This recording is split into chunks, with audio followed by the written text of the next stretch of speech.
and Salim and Vanat who get them announced. And that is really an important activity we do in the center on a weekly basis. And I want to remind all of you that if you have something you want to talk to our community about, please just contact Vanat and tell him what you want to talk about, and he'll get you set up with a date and the materials to announce your talk. So with that, we're going to get started with our presentation for this week, and I'm really excited about this. I'm actually calling in from India. I'm in Coimbatore, India, and I just wanted to be here to hear the talk and also introduce Deo because I'm just so excited about this work. This is Deo Tusingize, Dr. Deo Tusingize's work from part of his PhD, and I can say that he's been an incredibly productive PhD student. He was publishing as he was finishing up the PhD, and his publications have been in really great peer-reviewed journals. And then on top of that, he also did this conservation action plan for the golden monkey, which I think is a really important example of how you can combine good science with policy and informing conservation management and planning. And this, I know that this conservation action plan took a lot of work, and Deo really did a wonderful job coordinating it. And on top of it, then he coordinated getting it published by IUCN, which was also no small feat to do. So he's really a great model for a PhD student, and also as now a senior researcher, I can say, in biodiversity conservation. And so we're really happy to have you here, Deo, and I'm going to turn it over to you, and I think we're all really anxious to hear what you have to say. Thank you. Oh, great. Thank you, Beth, for your great introduction. Hi, everyone. My name is Deo Tusingize. I'm a researcher at the DR Gorilla Fund. And today I'd like to share with you my talk, which is about Regional Golden Monkey Conservation Action Plan. And as Dr. Beth Kaplan said, this is part of my PhD, which put together everything that links conservation and policy in order to make sure that we achieve a golden monkey conservation action plan. And what is golden monkey? Golden monkey is an endangered subspecies of blue monkeys. It is only found in two different fragments. The Virunga massif, which is a combination of 3 national parks, including Volcanoes National Park in Rwanda, Virunga National Park in the Congo, and Mugahinga National Park in Uganda. The second other habitat of golden monkey is the Gishwati Forest, part of the Gishwati-Mukura National Park. And those 2 forest fragments were once connected back in 1950s, and they were disconnected by human activities and settlements. Since then, these 2 fragments went through different bouts of habitat loss and fragmentation. For example, Volcanoes National Park lost up to 50% of its original size, while the Gishwati Forest lost up to 98% of its original size. And even if most of golden monkey habitats are protected areas, there is no clear buffer zone between golden monkey habitats and the local communities. And this makes it easier for local communities to jump to the park and set snares and collect bamboo and a tree for firewood. And also on the other side, the golden monkeys go out of the park for crop foraging. Does put the conflict between people and the parks. In addition to that, there is possible disease transmission between animals in the park and the domestic animals, such as zoonotic disease, for example, gastrointestinal parasites. And this could be also transmitted between local communities and the animals in the park. In the Virunga massif, golden monkeys are mainly found in the bamboo zone, while in the Gishwati forest, golden monkeys are mainly found in the mixed forest dominated by fruit trees. And the Virunga massif, bamboo is the important source of food for golden monkeys, while fruit trees are the important food sources for golden monkeys. Both bamboo shoots in the Virunga massif and the fruits in the Gishwati forest are the only seasonal food plant items and also influencing the production patterns in golden monkeys.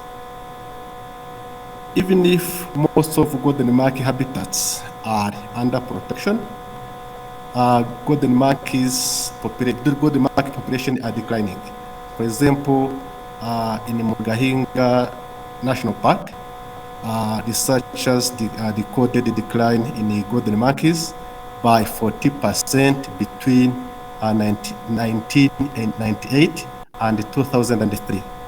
And up to now, there is no research conducted in the Virunga massif, in the Virunga National Park in the Congo, and we cannot say that golden monkey population is doing better in that part of the forest simply because there are high records in illegal human activities in that part, but also local communities hunt golden monkeys for bushmeats. Thus, we cannot assume that golden monkey population is increasing in the Virunga National Park in the Congo. And given that Gishwati lost up to 98% of its original size, of course, it has affected golden monkey population.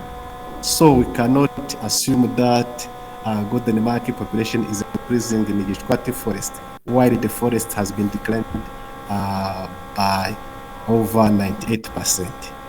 And the only golden monkey population that might be increasing is the golden monkey population located in the Volcanoes National Park in Rwanda, where we have recorded a slight increase in the golden monkeys. However, remember that there are still illegal human activities around or across the golden monkey range, so that we cannot assume that any of golden monkey population is doing well now. So that's why we have designed the first ever golden monkey conservation action plan in order to reverse threats to the golden monkeys. And we have convened a group of participants, including park authorities, scientists, and local communities. Also, we invited conservationists to take part in 2 workshops in 2018 and 2019. And the participants have used the IUCN guideline in order to prepare and collect information on the golden monkeys, build up a vision, and put up threats, and also plan to reverse threats to the golden monkeys. And the participants have put up common threats to the golden monkeys, and we have about 18 common threats that includes bamboo cutting, forest fire, snaring, wood collection, feral dogs, disease, stoning and chasing, grazing, grass cutting, hunting, and water collection. Water collection is especially because it may trigger zoonotic disease transmission, such as gastrointestinal parasites, as it has been recorded in the blue monkeys living in Kibale National Park in Uganda. So participants designed a problem tree that could help us to put together root causes, drivers, and challenges that led to small and fragmented golden monkey population. And the participants put up a common vision, which is about having a viable golden monkey population thrive across their range by 2028. And to achieve our vision, we put up together major activities, including reinforcing golden monkey protection, carrying out more research, support community livelihood programs, and assist in rehabilitating degraded areas. And our objective is twofold. First of all, on the side of golden monkeys, we need to ensure sustainable golden monkey population. And on the side of local communities, we need to improve income generation and also make sure that local community is independent of forest resources. And the success of this action plan will depend on community involvement, sensitization, tourism, research, and improved protection and law enforcement. On the side of community engagement and development, as we may know, extreme poverty is the main trigger of illegal human activities around the national parks. Therefore, we think that by reducing extreme poverty in local communities could help us to achieve our goals. And we can get there by supporting a sustainable livelihood capacity. For example, we can provide alternative source of proteins. Let's take example of a mushroom project that could provide a source of protein that local communities get from bushmeats. And in order to provide more diversified source of income, we can support local communities by training them for farming, income generating activities such as like creating jobs or handicrafts, so that they get much more source of funding. And as you may know, local communities get a source of fuel from the forest. They collect bamboo, they collect trees as source of fuel. So we think that by providing alternative source of fuel, for example, by planting trees in people's farms for those who have lands, or by providing energy-saving stoves, or by planting bamboo along rivers outside the park, so we can provide alternative source of materials that they get from the forest. And for community sensitization, as you may know, education is an important tool for achieving conservationist successes. So, as you may know, there are diversified training or conservation courses in schools around the golden monkey habitats, and also in the communities surrounding the golden monkey habitats. But few schools are selected, and the activities select schools that are bordering golden monkey habitats. We think that more schools could be selected, therefore we can spread the message, because people move around, so that we make sure everyone is informed for conservation activities around golden monkey habitats. And also for conservation messages in the local communities. Like, let's take example of ongoing or existing conservation messages that are provided to local communities, such as conservation movies. And for example, those movies are shown during the nights when a part of Rwandans are busy with their work and their household, such as women, so that women are not available during the conservation movies. So we think that conservation messages could be diversified and communicated during different events, such as community works in Uganda, or during church, worship, so that we can reach more people, or just you can use radio drama so that you can diversify ways of communicating our conservation messages. And as you may know, there are environmental part of environmental sciences that are provided in the elementary schools and high schools. And the challenge is that most of the courses include generalities like impact of climate change, impact of erosion, impact of pollution.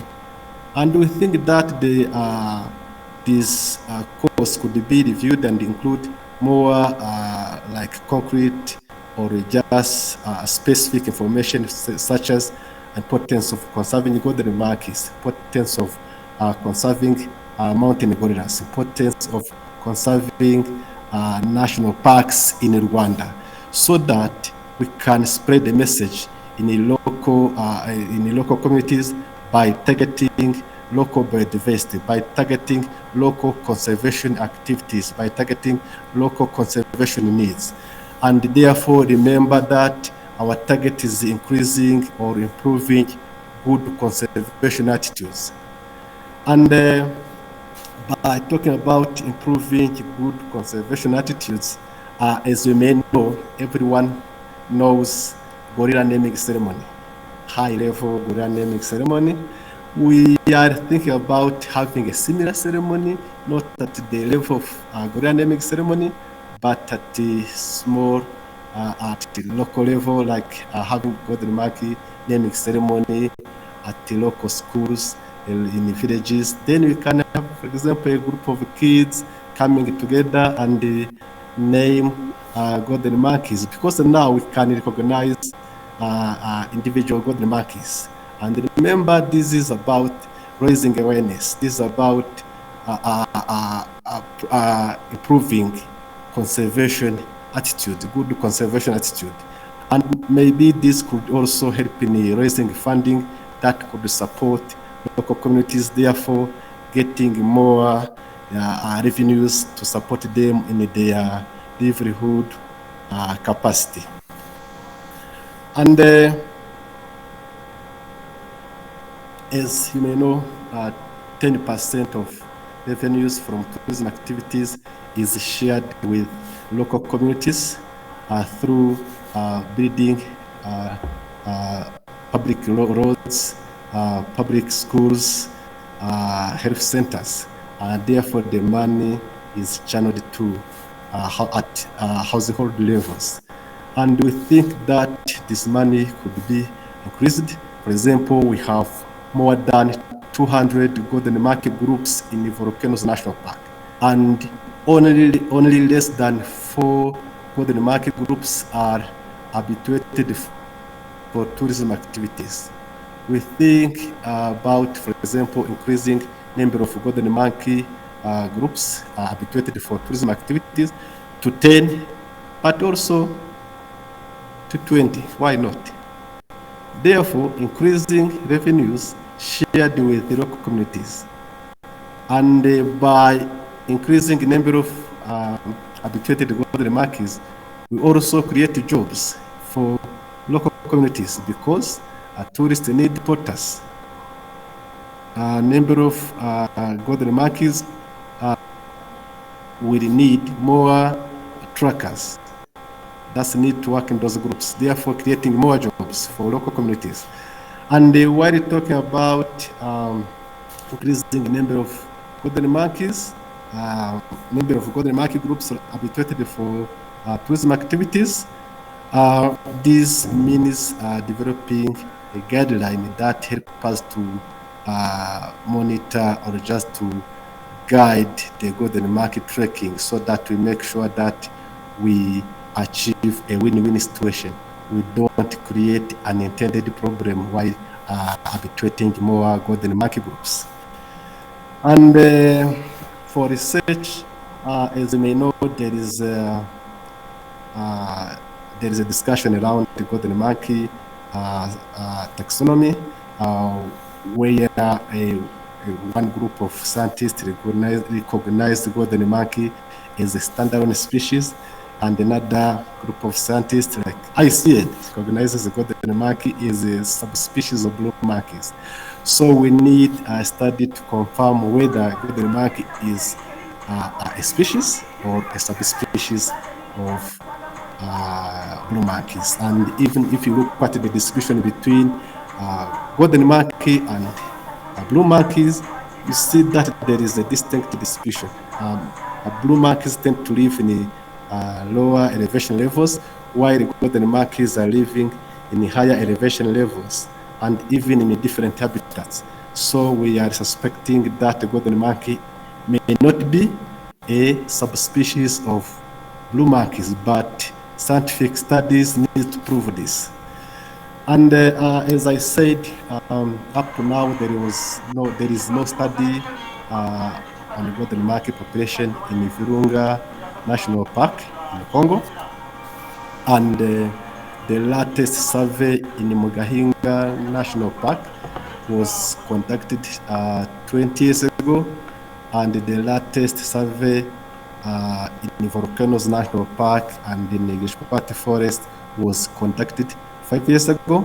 We think that regular survey is needed in order to monitor trend in the golden monkey population, but also trend in illegal human activities, so that we monitor success of conservation activities toward the golden monkey habitat conservation, or just golden monkey habitat, golden monkey conservation, so that we make sure whether we are achieving our conservation goals or we need to improve our conservation activities in order to make sure that golden monkey are well conserved as we need. And as you know, biodiversity is facing many challenges such as climate change, and it affects habitats and habitats for animals such as golden monkeys. So that we think that long-term ecological research is needed in order to more understand golden monkeys, because if you compare golden monkey studies with other long-term studies such as mountain gorillas, we are just at the beginning. So many more researchers and research is needed in order to understand ecology and the behavior of golden monkeys.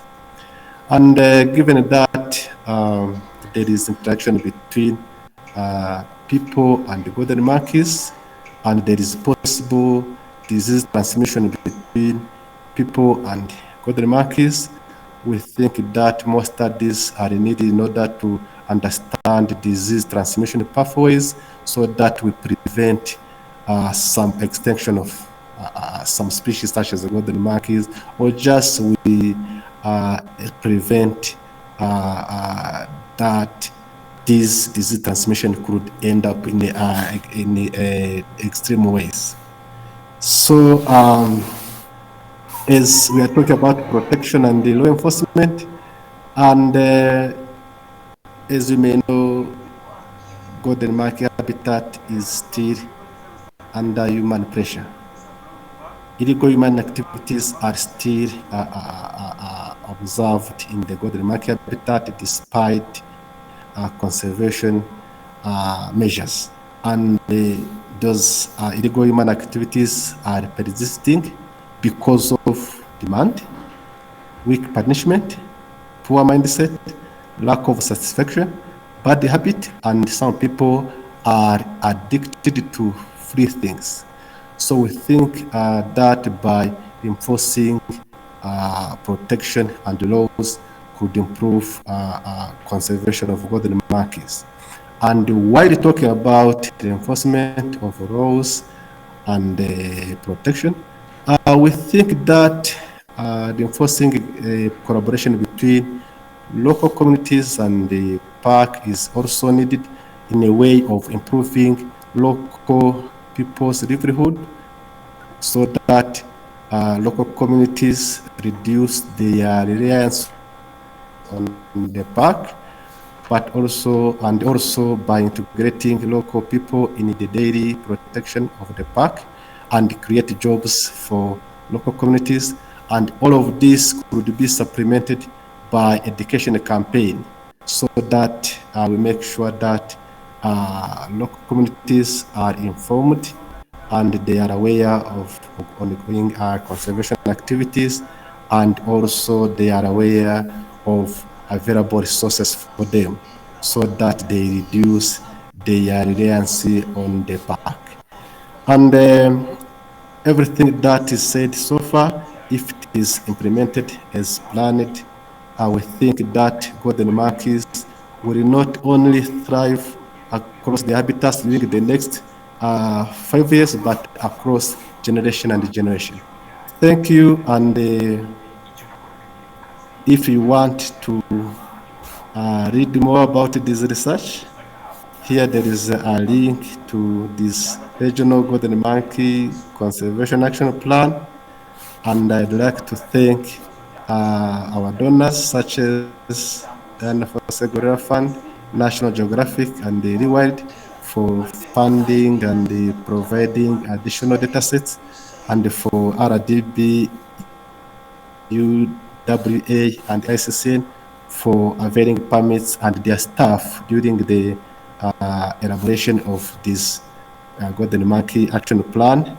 I would like also to thank other conservation partners who helped us through this journey, and also reviewers of this action plan.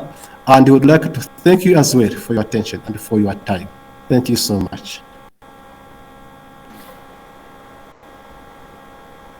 Thank you so much, Deo. That was really interesting. I can see lots of everyone here. You're welcome to, you can raise your hand and ask a question, or you can put it into the chat. They're down at the bottom. There's the icon for raising the hand. It's Control-Alt-H. Or you can put it into the chat, and I see Nicole has already asked a question. Do you mind popping that into the chat here so people can copy and paste it out? Great, thank you. And any other questions? Yeah. So Emmanuel has a question. How will the success of the action plan be monitored and evaluated? Are there any specific indicators or metrics in place to measure progress? What a great question. Yeah, thanks for asking that, Emmanuel. So over to you, Deo. Yeah, thank you. In the elaboration of this action plan, we put up metrics to check on the progress of the success of this action plan, and we put up a team that will help us to monitor the progress of this action plan. And we are thinking about having workshops every 2 years. We can do the same, bring together a group of conservationists, scientists, park authorities, and local communities, so that we can evaluate the progress of this action plan. There would be some challenges, maybe, and setbacks. And for example, let's say it might be difficult to monitor progress in the Congo because of insecurity, but where possible, for example, on the Rwandan side, Ugandan side, and and Rwanda means Gishwati and the Volcanoes National Park, it would be possible. Good. Yeah, thank you. Let's see, I think, yeah, Amanda Johnston, you have your hand up. Amanda's a PhD student who's also studying golden monkeys in Rwanda population dynamics. Go ahead, Amanda. Hi, Dale. Hi, Amanda. Great talk. What kind of census work do you take in place in the next couple of years to confirm if the trend of the population increase is continuing in Virunga massif? What's really exciting you? I don't get you. Beth, could you catch what you said? No, it was hard to hear. I don't know if you can closer to the microphone or something, Amanda. Yeah, let me move a little closer to my computer. Is that better? Yeah. I was asking what you have planned for population monitoring to see if the trend of population increase is continuing in the Virunga massif, because that's really exciting news. Did you get that, Dale? Oh, so she's asking what your plans are for the population monitoring, especially in the VNP population where you had mentioned that they were increasing. So any plans to do monitoring and follow-up?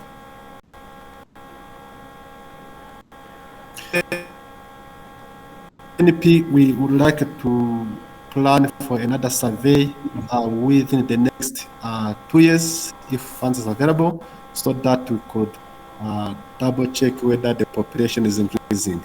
And as you may know, there is a plan to expand Volcanoes National Park.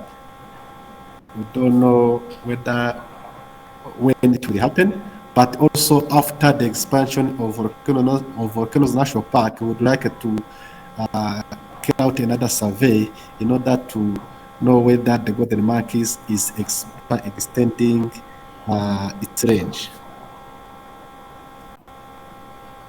Good. Did that answer your question? Yeah. Okay, good. Yeah, great. About population monitoring, I could see a question from Forest of Hope asking whether there is any plan to monitor the population in Gishwati. So far, I think there is a group in Gishwati that is being used for tourism activities, and some scientists like Amanda is conducting her PhD. One of her PhD looks at golden monkey population in Gishwati. And while we are planning the golden monkey survey in Virunga, in Volcanoes National Park, we are also thinking about doing the same in Gishwati, so that we could see whether the golden monkey population in Gishwati is doing better or not, because the survey we did in Gishwati was actually the first survey, so that it was like a baseline survey, so that we need to carry out another study in order to know whether the population is increasing or decreasing.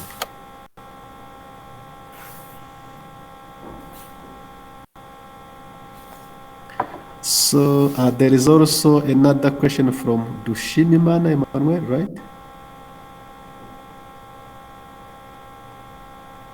You can go ahead. You want to read it and then... Dushimimana Emmanuel is asking how do we plan to engage local communities in the conservation efforts for golden monkeys? Yeah, as I said, there are many ongoing conservation activities in local communities. Different conservation partners and scientists are doing some work in the local communities. First of all, I would like to evaluate impact of intervention in the local communities on golden monkey or golden monkey habitats. For example, we know that there are some conservation education activities that are being implemented by the DR Fund. There are other community interventions implemented by also the Fund and the International Gorilla Conservation Program, and also some scientists are carrying out some research in the local communities. So we think that we could evaluate impact of those activities in local communities and evaluate their impacts toward golden monkeys and the golden monkey habitats. So we will maybe identify gaps that could be filled during the future. Then you can provide a recommendation for future research.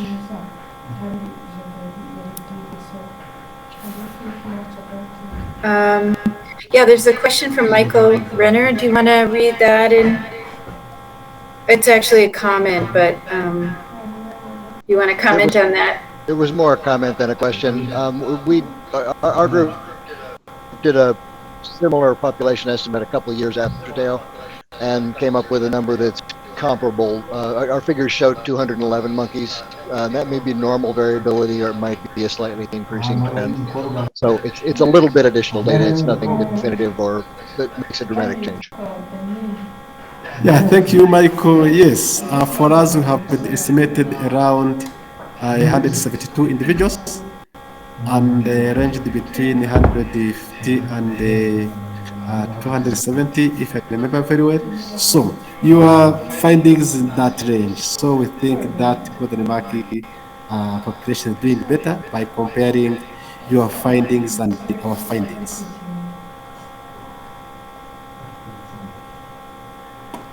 Oh, that's great. Yeah.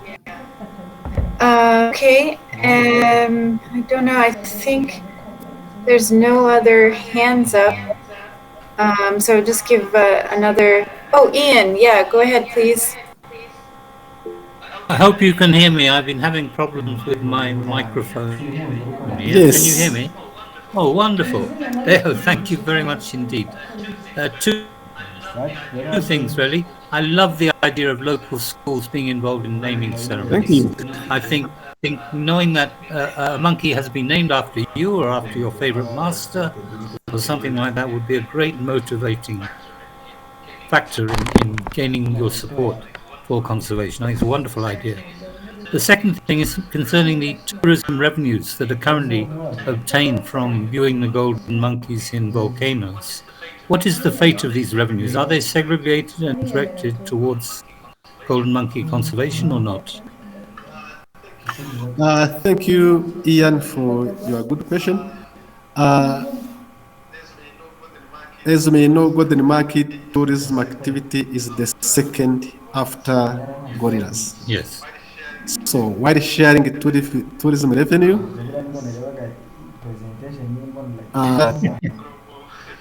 is no selection from golden monkeys and the gorillas, but given that golden monkey is the second source of tourism revenue, that's already great. Right. Agreed. Yeah. And by habituating many more groups, we think that we can increase much more money that is needed for conservation activities. Absolutely. And I very much hope that one monkey, well, at least one monkey is named after you, Dick. Thank you. Yeah. I have a question. Dale, do you have any advice for the students? We have quite a few students here. Do you have any advice for the journey of doing conservation science research and then applying it to conservation problems? Because you did that in your PhD work, but I'm just wondering if you have any advice or suggestions. Students are embarking on the research and thinking about how they can also take a step to make it applicable policy or management. Oh, that's a great question. Thank you, Beth. And I'd like to say that the most important thing for doing the conservation work is passion. You need the passion in your work. You need to really like what you are doing. You need to be someone who likes nature. And given that we are facing many challenging, given that biodiversity is facing many challenges, I think the good way to start just to get initial training, like the training that is provided by universities like University of Rwanda, Kitabi, and also from centers in conservation, such as Center of like CYD, Center of Excellence in Biodiversity and Natural Resources Management. And there is opportunity in doing conservation in Rwanda because comparing to our previous experience, for example, back in 2000, there were no many conservationists in Rwanda. For example, I could remember that we had like two professors at university back in 2000 who had like a conservation who were teaching us conservation courses. So, given that there is so many supports in Rwanda, we have support from Rwanda government, we have support from conservation institutions, we have support from scientists from CYB, from University of Rwanda. I think there is a great opportunity for young Rwandans to help in conservation activities. I think I can provide much more advice, for example, for people who may reach me in person so that I can, because different people may have different views, different goals, or different objectives or vision. So that in case you have any question and they just talk to me, my email is available so that we can have more discussions about conservation activities in Rwanda. Thanks. That's really great. Thank you. Patrick, I see your hand up. Go ahead. Patrick? Thank you. Hello, guys. Thank you. My name is Patrick. You hear me? Yes. My name is Patrick. I'm a radio journalist at Energy Radio. In particular, I'm a presenter in a weekly radio program addressed to the wildlife conservation, preservation of ecosystem, and the environment in general. I'm very happy to participate in this webinar, because it helped me to raise a level of knowledge about the golden monkey found in Rwanda, and how to share this knowledge or these skills to local community. Mr. Dr. Dogratias, there's many people who need to be explained to connect and connected to the golden monkey conservation activities that lives near parks, near Volcano National Park. Wouldn't it be better with the help of newspaper, radio show, and the other different media? Like especially in the radio programs, like one I do on radio, Energy Radio, that is also aims to educate the public about biodiversity conservation. Thank you. Thank you, Patrick. That's a great question. And exactly that's what we have said in the Golden Market Conservation Action Plan. We need to diversify conservation messages through different means, and we have clearly mentioned that radio dramas is needed in order to, because you guys reach many people at a time.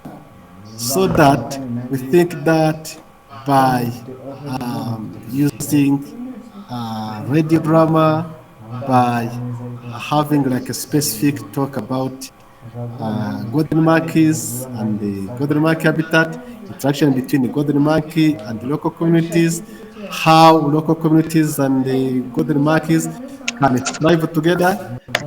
That's what we need.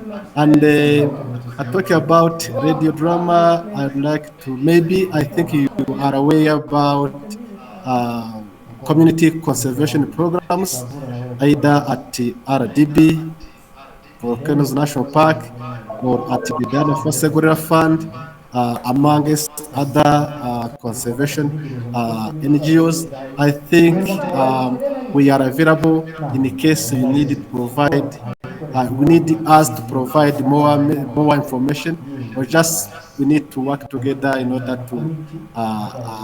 We need your help as well. Thank you. Yes.